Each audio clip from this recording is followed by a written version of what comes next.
Good day guys, in this video we're talking about how to stop Google Ads payments. So first up, of course, make sure to log in into your account, go to the website, and now let us sign in.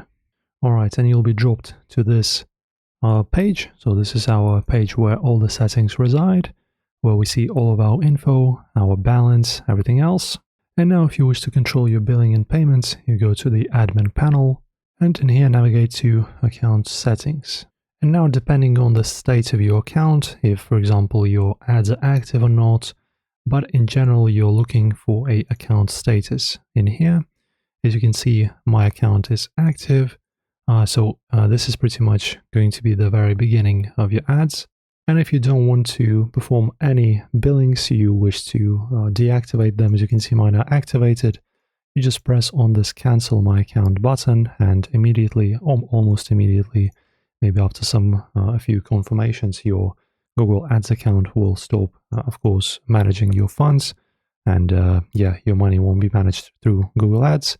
And if you're willing to stop working here, this is your way. Enjoy, guys. If this helped you out, like and subscribe.